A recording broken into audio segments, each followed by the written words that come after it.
నమస్కారం అధ్యక్ష. ఇక్కడున్న ఎక్కువ మంది చాలా సీనియర్ నాయకులు, మోస్ట్ ఆఫ్ దెమ్. నాకు ఇలాంటి సెషన్స్ ఎలా ఉంటాయో నాకు తెలియదు. ఫస్ట్ టైం నేను అంటే గొడవ ఎలా ఉంటుంది అసెంబ్లీలో నాకు తెలియదు. నాకు చాలా ఆశ్చర్యం కలిగింది ఏంటంటే నేను ఇట్లాంటి గొడవలు టీవీల్లో గతంలో తెలంగాణ నరసింహన్ గారు గవర్నర్గా ఉన్నప్పుడు ఉమ్మడి రాష్ట్రం అప్పుడు గొడవలు చూసాను, టీవీలో చూసామని. అట్లీస్ట్ దానికి ఒక కారణం ఉండిందో ఇంకో 100 విభేదించే పరిస్థితులు ఉన్నాయి. ఇక్కడ విభేదించడానికి ఏముందో నాకు తెలియలేదు. నేను అనుకుంటా ఉన్నాను అసలు ఇలా ప్రవర్తించవచ్చా,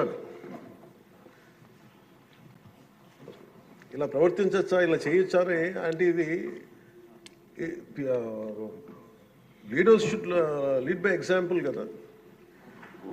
రాష్ట్రానికి ప్రథమ పౌరులైన గవర్నర్ గారు ఇలా ఈ స్థాయిలో ఉండి ఆయన మర్యాదపూర్వకంగా వచ్చి మన బడ్జెట్, మన రాష్ట్ర విధానాలని ఆయన ప్రవేశపెట్టి మాట్లాడుతూ ఉంటే గౌరవించే విధానం ఇదేనా అని అనిపించింది.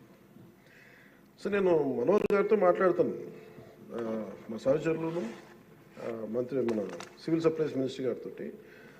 నా రూల్ బుక్ మేమిద్దరు మాట్లాడుకుంటే rules of procedure and conduct of business in Andhra Pradesh legislative assembly ఏంటి సార్ ఇలాగే మాట్లాడేస్తారంటే దాంట్లో చూపించాను. చాప్టర్ 5లో when the House assembles under Article 175, 176 of the Constitution, every member shall maintain the dignity and the solemnity of the occasion before, during or after the Governor's address and shall not obstruct or interrupt the address in any manner.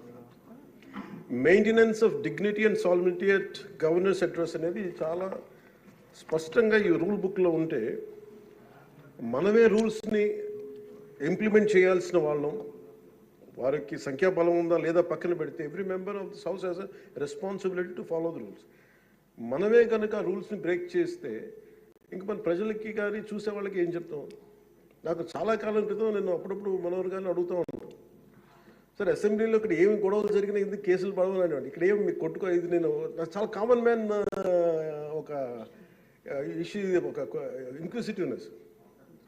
And నాకు పార్లమెంట్లో గొడవ జరిగినప్పుడు ఏమి ఏంటి ఇబ్బంది పెట్టేస్తారు ఏంటంటే ఇక్కడ అవేమి ఉండవు, ఇక్కడ ఇట్స్ ఫ్రీ ఫర్ ఆల్ అన్నట్టుగా మాట్లాడితే then we have more responsibility. మన మీద రూల్స్ పెట్టలేదు అంటే ఏం కేసులు పెట్టమండి. ఇదే కనుక నిన్న వాళ్ళు చేసిన గొడవే కనుక గవర్నర్ గారి మీద ఆయన సుప్రీంకోర్టు జస్టిస్గా ఉన్నప్పుడు ధైర్యం చేయగలరా, కళ్ళల్లో చూడగలరా?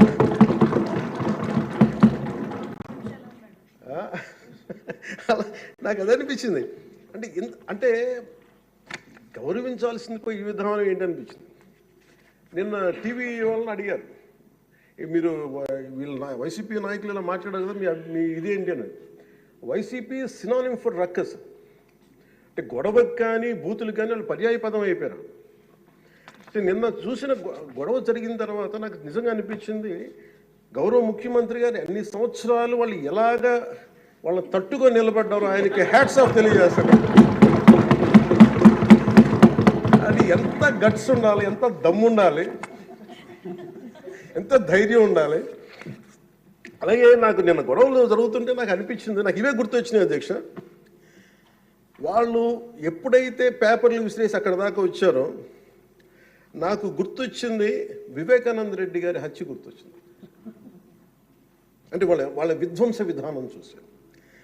అలాగే ప్రజావేదికని కూల్చిన విధానాన్ని గుర్తొచ్చింది అధ్యక్ష.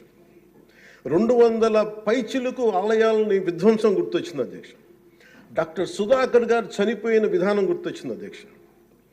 జంగారెడ్డి కల్తీ సారాలో చనిపోయిన చావులు గుర్తొచ్చినాయి అధ్యక్ష. సుప్రీంకోర్టు జడ్జిలతో లెటర్ రాసిన విధానం గుర్తొచ్చింది అధ్యక్ష. వాళ్ళు చేసిన గొడవకి మన హైకోర్టు, ఆంధ్రప్రదేశ్ హైకోర్టు జడ్జెస్ని సోషల్ మీడియాలో బూతులు తిట్టిన విధానం గుర్తొచ్చింది అధ్యక్ష. సోషల్ మీడియా అబ్యూస్ గుర్తొచ్చింది అధ్యక్ష. పత్రికాధిపతులపై దాడులు గుర్తొచ్చినాయి అధ్యక్ష. రివర్స్ టెండరింగ్ గుర్తొచ్చింది అధ్యక్ష. పాలసీ టెర్రరిజం గుర్తొచ్చింది అధ్యక్ష. స్వయాన మీ మీద జరిగిన టార్చరు, దాడులు, ఇబ్బంది పెట్టిన విధానం గుర్తొచ్చింది అధ్యక్ష. మన అడవుల విధ్వంసం గుర్తొచ్చింది అధ్యక్ష. చంద్రబాబు గారిని 53 రోజులు జైల్లో పెట్టి ఇబ్బంది పెట్టిన విధానం గుర్తొచ్చింది అధ్యక్ష. అమరావతి రైతుల్ని దారుణంగా రక్తాలు వచ్చేలా కొట్టి కేసులు పెట్టింది గుర్తొచ్చింది అధ్యక్ష. తిరుపతి కల్తీ లడ్డులు గుర్తొచ్చినాయి అధ్యక్ష, అబ్యూస్ ఆన్ విమెన్ గుర్తొచ్చింది అధ్యక్ష. మన కళ్ళ ముందు వీళ్ళు విధ్వంసం తెలియజేస్తూ ఉన్నారు. వీళ్ళు ఈ స్థాయిలో ఇక్కడ ప్రవర్తిస్తే దానికి సంబంధించి బయట ఇట్లాంటి గొడవలు జరుగుతాయి అధ్యక్ష.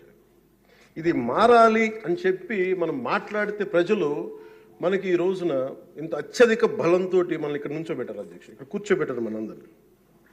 దీనికి గౌరవ ముఖ్యమంత్రి గారు ప్రదేశాలు చెప్తూ ఉంటారు. అలాగే ఇది మినిమం గవర్నమెంట్, ఇది మన నరేంద్ర మోదీ గారు చెప్తారు, గౌరవ ప్రధానమంత్రి, minimum government and maximum governance అని.